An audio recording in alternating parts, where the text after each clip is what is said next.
Hello and welcome to this post-budget special here on Headlines Today. How does the opposition view the Jaitley budget? Who better to answer that than former Finance Minister and someone who's delivered as many as 7 union budgets, Mr. P Chidambaram. Appreciate your joining us, Mr. Chidambaram here. Mr. Surjit Bhalla, your fellow columnist in the Indian Express, yesterday described on my program that this budget was the best, he said, since 1991. Now, even given a certain tendency for the hyperbole, would you concede that your criticism is opposition for the sake of opposition? Because you've gone to the extent on the other end of saying that the kindest thing that I can say about this budget is that it's unkind for the poor. Is Mr. Chidambaram opposing for the sake of opposing? No, I've never done that to any budget. Please ask Mr. Yashwant Sinha, Mr. Jaswant Singh, Mr. Jaitley himself last year. This was a great opportunity for the BJP government to break new ground. They had 282 members on their side, plus if you add their allies, 336. They had an economy which had been mended. It was growing at 7.4% this year, which the Finance Minister acknowledges in his speech. This was a great opportunity to leap forward. And what has he done? He has simply abandoned the poor. In the BJP's worldview, apparently there are only 3 classes of people: corporates, income taxpayers, and all the rest. That's a very strange statement that you seem to be making, because specifically the government has put in place a social security net of the kind perhaps, as it says, the country has not seen before, whether it's in terms of insurance, whether it's in terms of pension, medical insurance. Jan Dhan Yojana has now been supplemented by a Mudra bank that will fund Dalit and backward class entrepreneurs. Your own Manrega scheme has not been cut down. Subsidies have not been cut down. If anything, why should this budget be seen as anti-poor? Because you could say anti-middle class because of the service tax, but certainly not anti-poor. Because you have not looked into the details. Please understand that there are cuts, sharp cuts in many programs in health, education and in the employment sectors. Pradhan Mantri Gram Sadak Yojana, Prime Minister's Employment Program, Ministry of Culture, Environment and Forest, Project Tiger, Integrated Child Services Scheme. In every one of them there has been a cut. I'll tell you why. No, then let me, I think sir, let me give the explanation as to what the government says. The government says the expenditures on social services may have been cut, but isn't this what the Finance Commission report is all about? That before judging Mr. Modi and Mr. Jaitley, should we not wait and see what the state allocations are? The money is being transferred from the center to the states. It's not that the money has been cut down, it's just been transferred from the center to the state. You've jumped and said that this is anti-poor. Again, you have not read the Finance Commission report, nor Mr. Jaitley's own statement. Total devolution from center to states remains at the same level. 62% according to Mr. Jaitley. The average over the past many years has been 63%. Total devolution remains the same. And what did the Finance Commission say? We are giving 42% out of this 62% as untied, but the central government and the state government must enter into an alternative institutional arrangement to fund health, education, environment and other key sectors. So why not press the pause button till you see how the transfer of resources is done before suggesting that there is a cut in social security? Have you read Professor Abhijit Sen's dissent? He says without the alternative institutional arrangement, if you go through with this 42% this year, he says programs will suffer serious setbacks. And he's named 3 programs. Normal central assistance for plans, which means all the activities of the central government line ministries. Number 2, Rashtriya Krishi Vikas Yojana. Number 3, Backward Regions Grant Fund.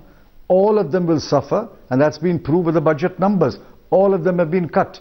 How then am I to reconcile what you're saying, which some would say is nitpicking, with what It is not with a nitpicking. Surjit Bhalla saying this is the best budget since 1991, with a Swaminathan Iyer also from a slightly different political persuasion also suggesting today that this is a growth-driven budget that provides a momentum for creating a truly competitive India. Nobody is questioning that if the economy is growing at 6.9 in 13-14, 7.4 in 14-15, and if they don't make serious mistakes, the economy will grow at about 7.5 or 8 or 8.1. Nobody's questioning You that. don't question that. So you don't question the economic survey figures of an 8.1 which could go up to double. I am the one who claimed that the economy was an amend in 2013-14. Though there is a question mark over those numbers itself. The 6.97 numbers are being questioned also. It can't be. Mr. Jaitley has affirmed his own office, Central Statistics Office. He's affirmed the 7.4 for 2014-15. He can't abandon the 6.9 of the previous year. You have to take both together or abandon both. Because Mr. Jaitley is saying that he inherited an economy which was in doom and gloom. You're in a sense taking almost credit for what happened in 2014-15. How can he say that? If he affirms 7.4 in the current year, he has to necessarily affirm 6.9 of the previous year. Both came from the same source. So this is, some would say... Right or wrong? Yeah, this is... If that is right, an economy which had recovered from 5.1 to 6.9 was a recovering economy. And an economy which moved from 6.9 from 7.4 is a growth economy. So growth will happen. Point is, when growth happens, are we going to abandon a large number of people who are outside the market economy? So the social security net doesn't impress you. The attempts made by the government to create new schemes designed specifically for the poor doesn't impress you. The fact that the government is carrying forward your legacy of Manrega doesn't impress you. Let me answer that. The others are promises. We will introduce this scheme. We will provide you pension. We will provide you social security. When those schemes are rolled out and funded, we will comment on that. They've given a specific architecture on those schemes. Nothing. No architecture has been given. These are promises made. This will be fleshed out. It has to go to the cabinet. Cabinet has to approve it. Maybe it requires some legislation. It will be rolled out during the year. So your criticism is implementation. No. Please allow me to complete the answer. So those are promises. When those promises are implemented, and if they're implemented well, I'll congratulate them. My question is, what happens to the existing schemes? Take ICDS, Integrated Child Development Services. Sharp cuts. Rashtriya Krishi Vikas Yojana, RKVY, sharply cut. Even Project Tiger has been cut. Project Elephant has been cut. Ministry of Culture's allocation has been cut. Pradhan Mantri Gram Sadak Yojana has been cut. Why have they been cut? Let me pose the question then in another way, because you also seem to suggest, along with saying that the budget is anti-poor, that it is somehow pro-corporate India. It is very corporate India. But, again, aren't you nitpicking? Because if the corporate tax is to be reduced by 5% over the next 5 years, is that reason enough to call it pro-corporate? They're removing the exemptions. You yourself were the architect in 97. Of the dream budget, we looked at tax rationalization, and Mr. Jaitley is trying to do the same. Why object to it? Let me answer that. You know the cost of this corporate bonanza? In the first year, it is 20,000 crore. In the second year, 40,000 crore. In the third year, 60,000 crore. And in the fourth year, 80,000 crore. Cumulatively in 4 years, 2 lakh crore. And then about the same level year after year. It's carrying forward your legacy of a rationalization of taxation. It's modernizing the entire tax system. Modernization does not mean corporates pay today 23%. That is what Mr. Jaitley said. That 23% effective corporate rate today is competitive. It's as good as anything in Southeast Asia. It's much better than what is there in developed countries. So why is a 23% effective corporate rate bad? Why? Somebody must answer that. And why is it necessary to compensate the corporates with 2 lakh crore in a 4-year period. The government is saying this is Sabka Budget, Sabka Vikas. That they are trying in a sense to reach out to the poor, they are reaching out to the middle class, reaching out to corporate. You're not willing to face the truth. Maybe you're not the person to answer, the government should answer. All I want to know is, if Rashtriya Krishi Vikas Yojana is a scheme that you want to continue, if ICDS is a scheme that you want to continue, why have you cut funds for that? So is it about funds or is it about ensuring better delivery systems? As you well know, most of the problems in this is about better delivery systems. Wait a minute. If you say that funds allocated to these programs will not deliver, then why should I assume that funds allocated to the new programs will deliver? The same problem of delivery will be there. So once you have to assume that the government is equally efficient in implementing the schemes. You can't have it both ways. No.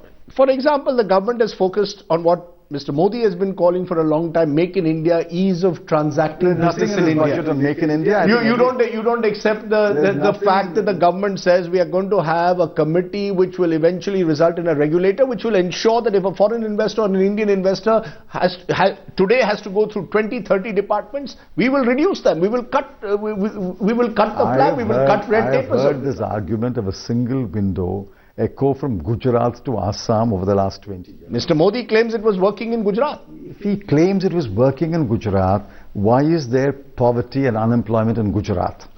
Why are people taking to MNREGA, which he castigated a few days ago? So growth rates in Gujarat have also increased as a result. Now, this is the classical debate between growth and equity. No, there is no debate between growth and equity. You must foster growth.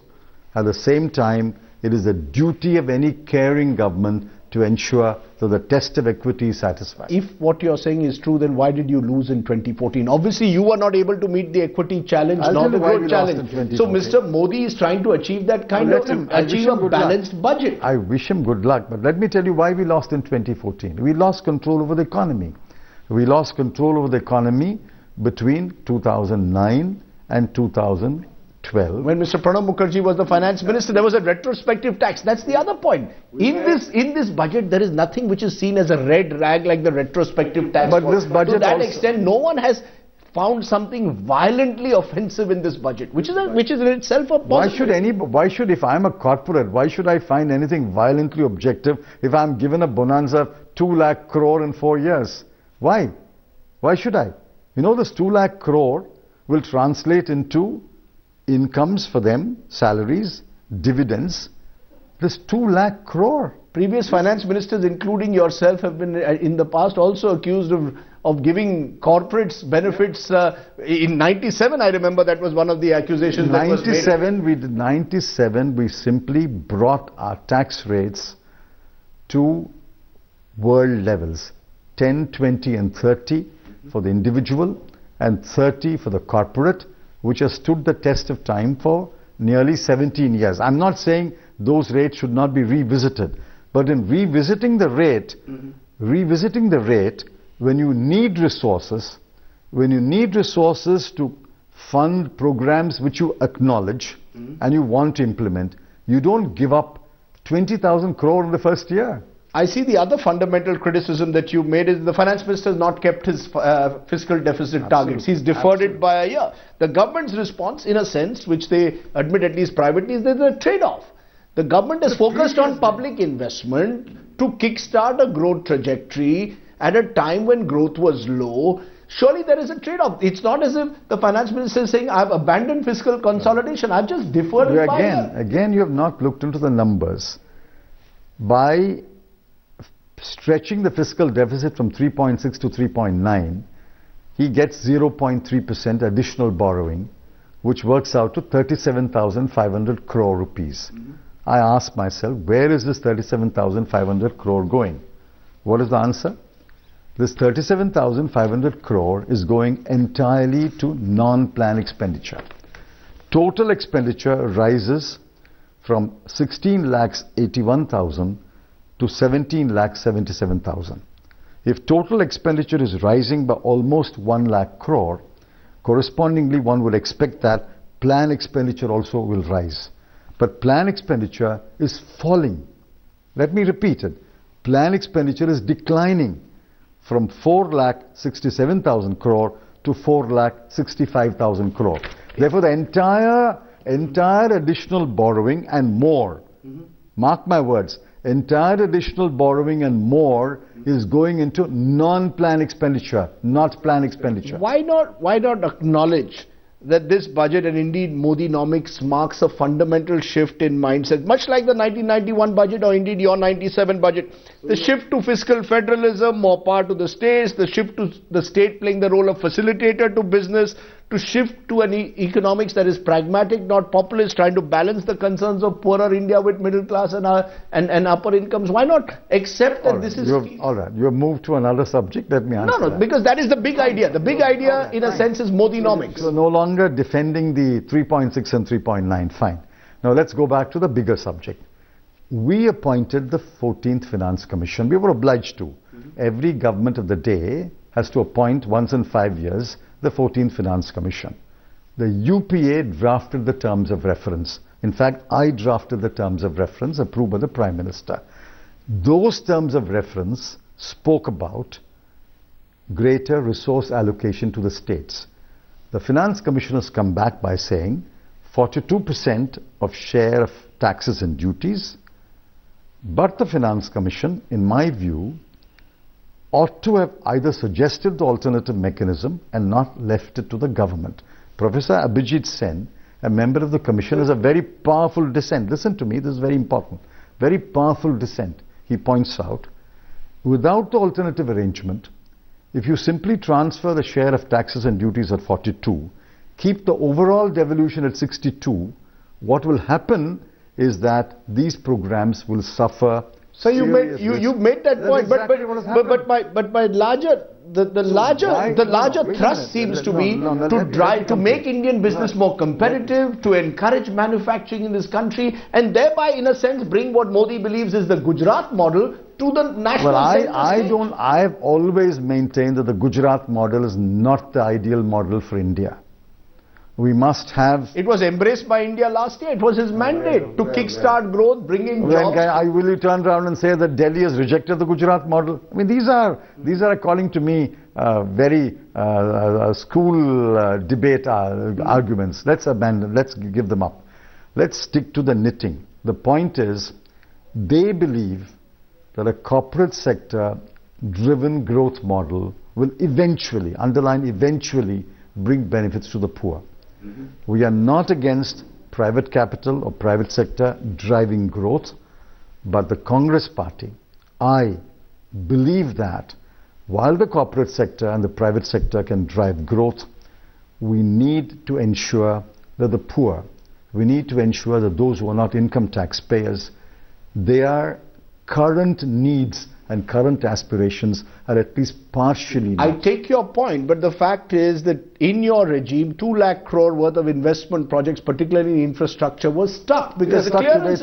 No, so this government is saying we are going to facilitate that process, because unless you have that money coming into the economy, how are you going to provide jobs? How are you going to lift the poor? So that's there. It's a different worldview to the worldview you have. Your worldview was, how do I provide loans to farmers? How do I extend more social security programs, many of which are accused, Mr. Modi says, are either accused of corruption or leakages?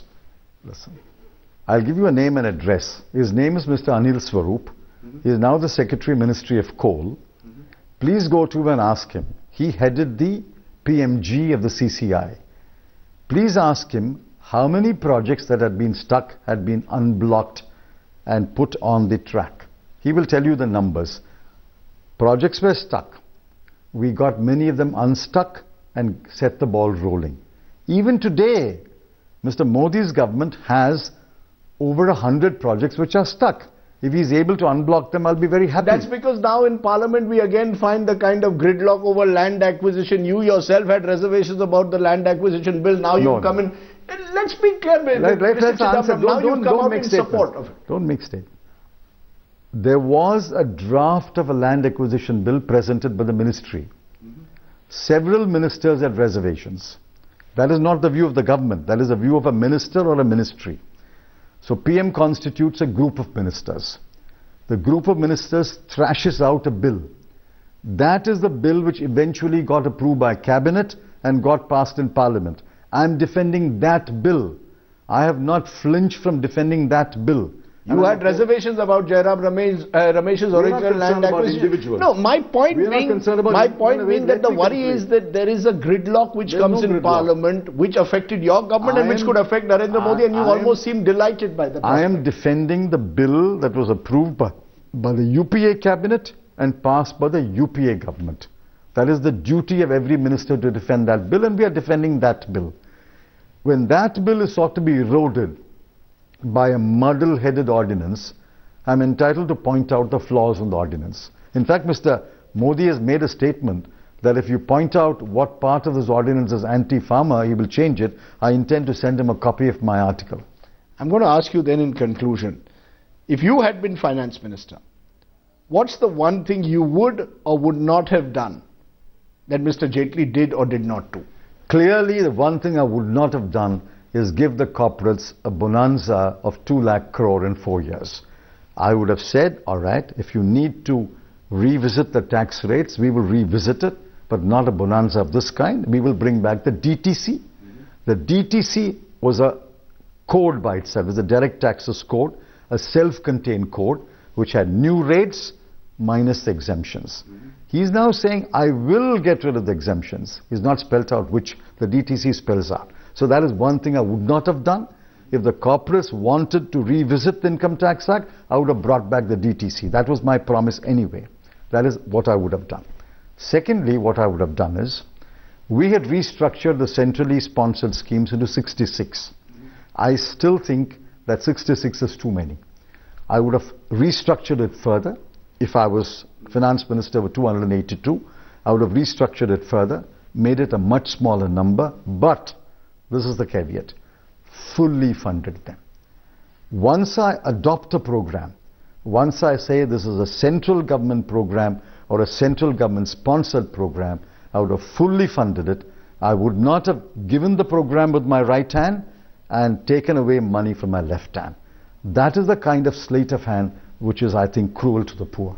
Let me therefore in conclusion ask you, do you believe that this budget will push us on this high growth trajectory, yes or no? One, that is changing mindsets, a mindset which believes state knows best, to a mindset state knows best, which was part of the Sonia-nomics worldview, to a Modi-nomics worldview. 1991 onwards, the Congress party was the first party to tell the people of India, state does not know everything. We need the private sector to drive growth in this country. Has Mr. Modi though taken then that Manmohan budget of 1991 to another level, gradually retreating the role of the state and looking for private entrepreneurship, looking to create conditions for high growth, which will lead to jobs? If he follows the road or the direction of the road which we had laid, why should I criticize that?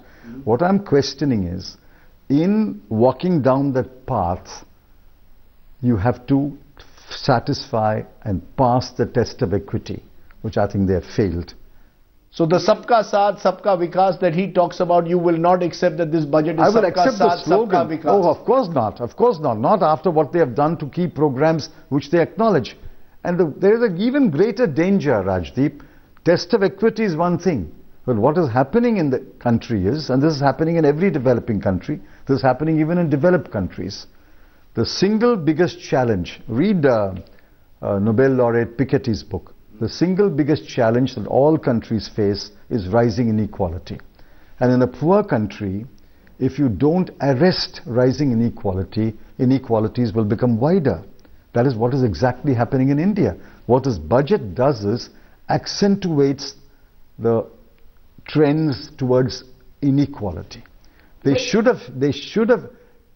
While they paid attention to investment and growth and promoting the private sector and attracting investment, which is a continuation of the policies that I would advocate myself, they should have paused to say, all right, we have done all this, but let's ask ourselves, is this budget equitable?